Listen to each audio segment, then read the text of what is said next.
Nirmala ji, news 18 को ये interview, exclusive interview देने का आपको बहुत बहुत धन्यवाद। बजट के बाद ये आपका पहला इंटरव्यू है। हमारे हिंदी दर्शक आपसे जानना चाहते हैं कुछ सवाल। सबसे पहला सवाल मेरा ये है कि इस बजट से आम आदमी को क्या मिला? मैं मानती हूँ बहुत कुछ मिला है, क्योंकि ग्रामीण इलाका में शुरुआत करती हूँ महिला से। वो शी मार्ट जो हमने अनाउंस किया है, वो क्या है?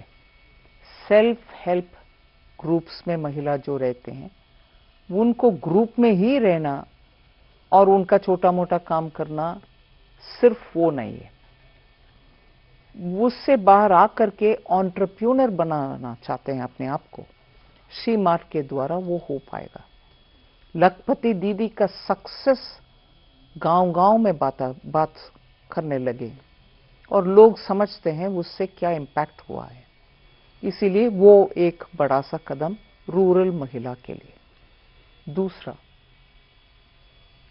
जहां हम मछुआरे और ऑल्सो एनिमल हस्बेंड्री के लिए सपोर्ट दे रहे हैं जी, उधर महिला ज्यादातर काम करती हैं, कम से कम समुद्र तट पर जो फिशरमैन रहते हैं उनके परिवारों में।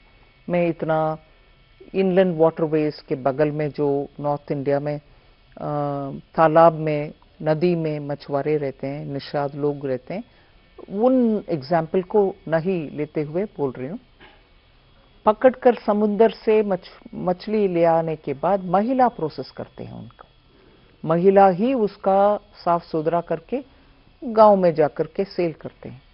मगर आजकल बहुत सारे एनजीओस आए हैं, उनके द्वारा भी उनका आज प्रोसेसिंग हाई लेवल में करके ब्रांड के साथ सेल करने का प्रयत्न भी चल रही है। सो उसमें मछुआरे फैमिलीज में महिला जो है उनका भी एक योगदान है। मैं इनलैंड वाटरवेज के जब बात करती हूँ, जो Orissa, mineral rich belts, Jharkhand उधर और बंगाल से होती है, उस इलाके में, और जब 500 तालाब को पुनर्निर्माण करने के लिए हम बात करते हैं, ये सब रूरल इकोनॉमी को बढ़ावा देने के लिए ही सॉल्यूशन है। उससे रूरल इकोनॉमी का सिचुएशन इंप्रूव होगा। युवा के लिए, ग्रामीण युवा के लिए ही डिस्ट्रिक्ट में 1 मिनट पहले आपको एक्सप्लेन कर रही थी, एआई ट्रेनिंग युवा के लिए कैसे मिल पाएगा, सरकार उसमें कैसे इन्वेस्टमेंट कर रही है। लड़कियां लड़कों को उधर ही बेनिफिट एआई सीखने के लिए। और साइंस एजुकेशन में महिला आने में दिक्कत इसीलिए होता है कि उनका रहने का व्यवस्था नहीं होता जी।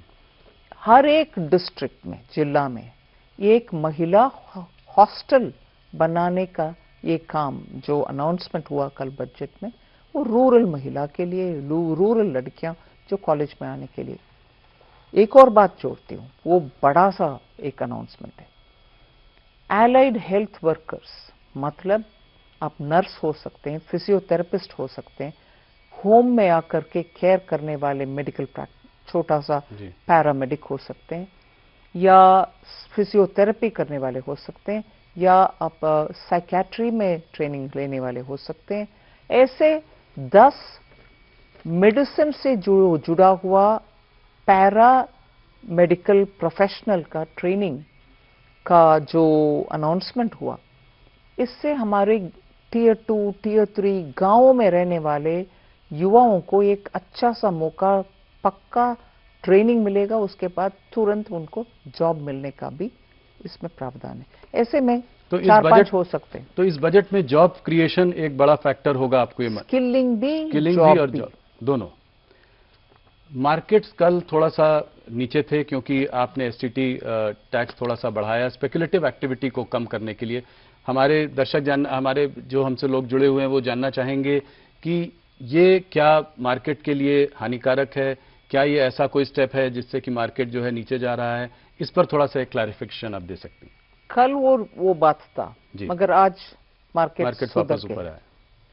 मगर हमारे कंसिडरेशन रेवेन्यू जनरेट करने के लिए, उससे कमाने के लिए नहीं था।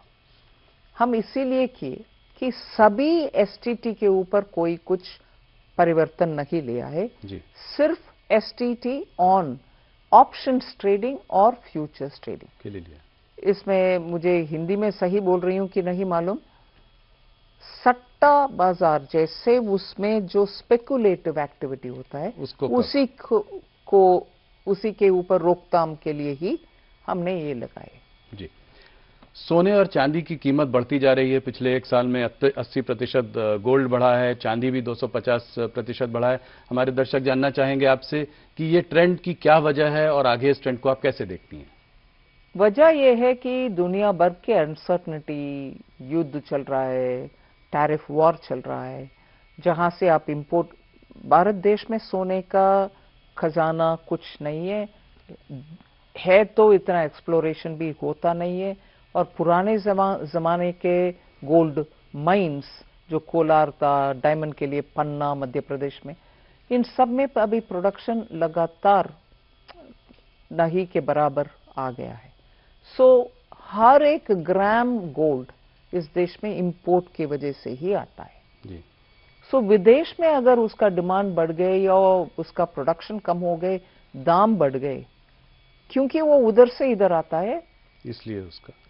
एक आखिरी सवाल, हमारे दर्शक ये जानना चाहेंगे कि कीमतें बढ़ेंगी इस देश में आने वाले समय में या कम होंगी? कीमतों के दर में क्या? पिछले 2 साल से हम इन्फ्लेशन को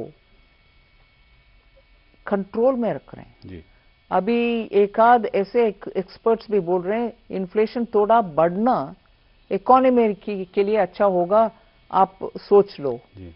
हम इन्फ्लेशन को एकदम नियंत्रण में रख रहे हैं, उसके कारण ही आज इकोनॉमी में सब लोग को बाहर जाकर के कुछ खरीदना है तो अफोर्डेबल प्राइसेस में मिल रहा है चीज। हम उसी रास्ते पर उसको नियंत्रण में रखें। ये जानकर सबको खुशी होगी, आपने इतनी सफाई दी इन सब चीजों पर। बजट का आम आदमी पर क्या असर पड़ेगा इसका भी आपने जवाब दिया। निर्मला जी, बहुत बहुत धन्यवाद हमारे संग जुड़ने के लिए। सबसे पहला इंटरव्यू बजट के बाद हमें देने के लिए धन्यवाद राहुल जी, थैंक यू।